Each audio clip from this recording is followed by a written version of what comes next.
सोचिए दोस्तों, अगर आज भारतीय महिलाएं संपत्ति की मालकिन हैं, अगर वे तलाक ले सकती हैं, पुनर्विवाह कर सकती हैं, अपने बच्चों की संरक्षक बन सकती हैं, तो इसके पीछे किसका संघर्ष है? ये कहानी है उस इंसान की जिसने समाज से कहा, औरत को गुलाम बनाकर तुम सभ्यता का दावा नहीं कर सकते। दोस्तों, स्वागत है आपका जय भीम 32 पर। आज हम सुनाएंगे अंबेडकर और महिला अधिकारों की क्रांतिकारी जंग। दोस्तों, विवाह बराबर कैद, तलाक का नाम तक नहीं, स्त्री बराबर संपत्ति, उसका कोई अधिकार नहीं। खदानों और फैक्ट्रियों में महिलाएं दोहरी गुलामी झेलती थीं। यही वो माहौल था जिसमें अंबेडकर ने कहा, सच्चा लोकतंत्र तभी होगा जब औरत आदमी बराबरी पर खड़े हों।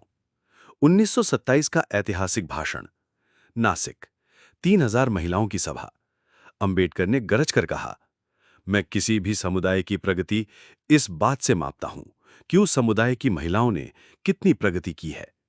ये वाक्य महिलाओं के दिलों में बिजली की तरह दौड़ गया।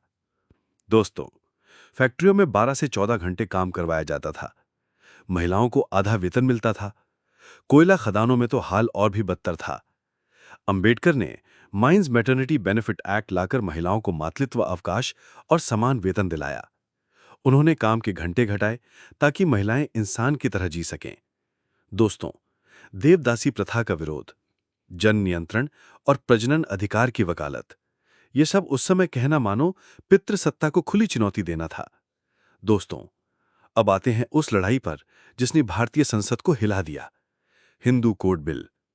अंबेडकर चाहते थे कि औरत को संपत्ति में बराबरी मिले, विवाह में समान अधिकार मिले, तलाक और पुनर्विवाह का अधिकार मिले, दहेज को महिला की संपत्ति माना जाए और एक विवाह की अनिवार्यता हो।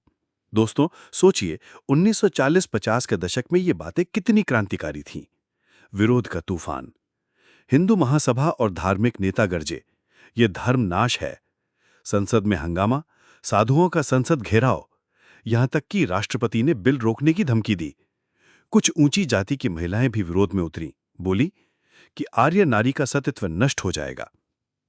लेकिन अंबेडकर अडिग रहे।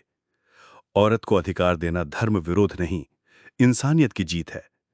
इस्तीफा, सबसे बड़ा त्याग।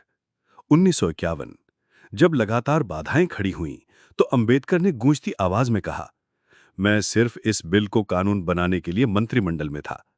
अब जब सरकार पीछे हट रही है, मेरा यहां रहना बेकार है। और उन्होंने कानून मंत्री पद से इस्तीफा दे दिया। ये त्याग उनकी ईमानदारी और महिलाओं के प्रति समर्पण का प्रतीक है। दोस्तों, जीत अधूरी नहीं थी। 1955-56 में 4 बड़े अधिनियम पास हुए। विवाह, उत्तराधिकार, दत्तक, संरक्षकता। बेटियों को संपत्ति में हक मिला, दहेज को महिला की संपत्ति माना गया, तलाक और पुनर्विवाह संभव हुआ। यह सब अंबेडकर की दूरदर्शिता थी।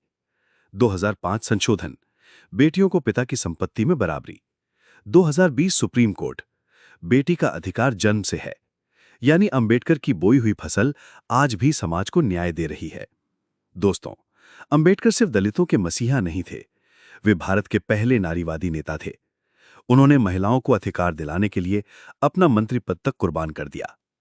याद रखिए, किसी समाज की असली तरक्की उसकी औरतों की तरक्की से मापी जाती है। डॉक्टर अंबेडकर। अगर आप भी मानते हैं कि महिला समानता ही सच्चा लोकतंत्र है, अगर आप मानते हैं कि ये लड़ाई आज भी अधूरी है, तो इस वीडियो को शेयर कीजिए, जय भीम 32 को सब्सक्राइब कीजिए और गूंज उठाइए, जय भीम, जय भारत की नारी शक्ति।